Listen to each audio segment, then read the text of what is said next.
Assalamualaikum warahmatullahi wabarakatuh. Halo teman-teman, apa kabar semuanya? Semoga dalam keadaan sehat. Oke, kali ini kita akan ngebahas sebuah problem dalam mikrotik. Jadi teman-teman, kemarin tuh aku dapat info ada teman aku tuh yang eh, gagal melakukan remote remote ke sebuah modem pelanggan. Jadi dia coba remote modem pelanggan dia namun gagal. Sementara biasanya dia selalu berhasil. Nah, ini case-nya seperti ini teman-teman. Kebetulan teman aku ini baru menambahkan sebuah modem, di mana modem ini dijadikan sebagai jalur traffic internet. Jadi sekarang statusnya di Mikrotik dia itu ada sekitar dua modem atau dua jalur ISP. Oke, jadi port 1 itu modem internet lama, port 2 modem internet baru. Nah, sekarang case-nya dia tidak bisa ngeremote ke klien. Biasanya sebelum dia memasang atau instalasi modem kedua ini itu normal-normal aja atau tidak ada kendala. Jadi case-nya seperti ini. Dulu dia ngeremote modem itu melalui alur ini, tunnel ISP1, klien ISP1 lalu kembali ke tunnel.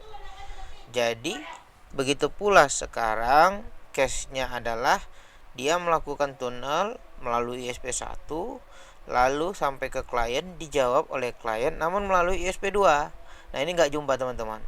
Oke, jadi tugas kita itu adalah untuk melewatkan tunnel ini agar tidak masuk ke trafficnya Menggal. Artinya apa? Harus diberikan izin gitu teman-teman. Oke, pertama langkah yang harus kamu cek itu adalah menambahkan NAT forwarding di table NAT IP firewall lalu masuk ke NAT. Nah, di bagian NAT ini kamu bisa tambahkan seperti ini. Oke, karena aku sudah buat, kita masuk ke bagian ini saja. Pertama kamu tambahkan, lalu nanti akan muncul tabel seperti ini. Oke, kalau sudah, chainnya kamu pilih DST NAT, lalu DST addressnya masukkan IP tunnel kamu, protokolnya ini wajib TCP ya. DST portnya bebas, ini tergantung dari port yang diberikan oleh tunnel kamu. Jadi semisal port 22 boleh, port 80 boleh. Nah, di sini aku pakai port 22 teman-teman. Kemudian kita masuk ke tab action. Nah, di tab action ini, actionnya kita pilih DST-NAT, lalu to address-nya kita masukkan IP pelanggan yang mau kita remote. Tidak lupa juga kita masukkan port 80. Dari mana kita ngecek IP pelanggan ini, Bang? Oke, jadi kalau ngecek IP pelanggan itu dari PPP Active Connection. Nah, di sini saya udah ambil ini, kita ambil sebagai sampel aja. IP-nya itu di sini, teman-teman. Kalau sudah kita apply aja. Kita apply. Nah, untuk tester ini kita belum masuk ke menu lain ya. Kita masih masuk ke menu forwarding NAT. Oke, anggap di sini ini sudah selesai. Kita refresh saja. Ini tunnel yang aku punya teman-teman ya. Ini tunnel port 22 itu ini dia. Ini harus menyesuaikan dari tunnel kamu.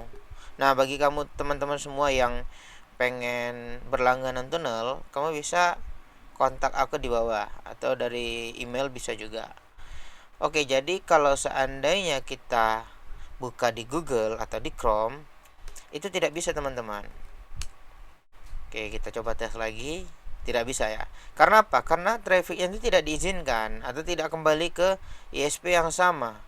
Kita request ini melalui ISP1 namun dibalas melalui ISP2. Nah, Mikrotik itu tidak paham dia. Keinginan kita tuh dia harus melalui SP1 terus baliknya harus melalui SP1 juga, itu nggak paham. Jadi kita harus yang melakukan settingannya gitu. Oke, jadi kita masuk ke tab Mangle di sini untuk memberikan izin sini teman-teman. Nah, ini aku sudah buat izinnya, tapi untuk lebih gampang ya bisa kita tambahkan baru saja seperti ini. Masuk ke tab general, di general chainnya pre-routing, lalu in interface-nya itu kamu pilih ether, bukan ether 1 ataupun ether 10, tapi interface yang mengarah ke remote tunnel kamu, yang mengarah ke tunnel kamu. Oke, action masuk ke tab action. Di sini kamu pilih mark connection. Artinya apa? Kita membuat koneksi dulu.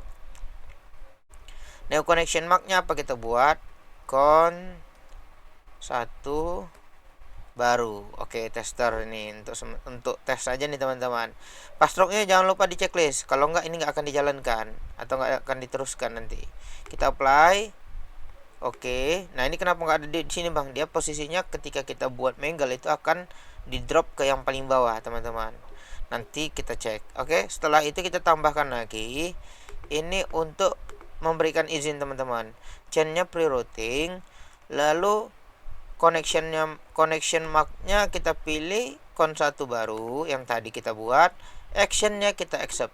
Udah selesai. Oke, kalau udah seperti ini, kamu scroll ke bawah, ambil ini, naikkan ke atas. Nah, tujuannya apa, Bang, dinaikkan ke atas? Dia akan membypass semua koneksi RMT supaya bisa ngeremote ke modem gitu.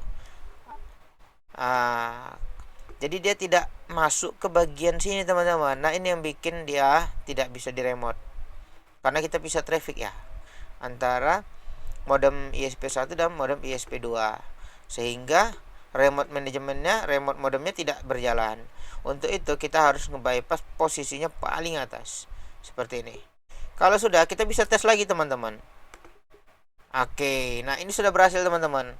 Aku sudah berhasil nge-remote modem klien yang ada di bawah MikroTik kita. Nah, buat kamu semua yang punya pertanyaan, silahkan komen di bawah. Kalaupun kamu butuh jasa setting, kamu bisa cek kontak di bawah, bisa kamu call ataupun boleh tanya-tanya. Ya, kita di sini sebagai ini, teman-teman ya, sebagai penghubung antara kamu dengan mereka-mereka yang bisa nyeting ini, teman-teman. Oke, jadi untuk sekian, untuk kali ini kita hanya setting not forwarding ini aja, karena banyak case, teman-teman, yang komplain seperti itu tuh banyak. Teman-teman aku yang ISP itu, yang RT/RW net lah kita sebut, jangan ISP. Yang RT/RW net ini banyak yang komen sama aku tuh, udah buat aja coba ininya, karena mereka kan bingung juga tuh gimana caranya. Mereka sudah bisa traffic tapi kok malah nggak jalan. Oke, ternyata case-nya gampang, teman-teman. Case-nya itu hanya di mangle. Hanya di mangle ini. Nah, ini menjadi penyakit, teman-teman. Menjadi penyakit bagi kita kalau seandainya kita mau nge-remote klien. Oke.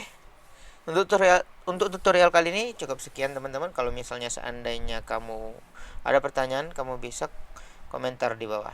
Terima kasih.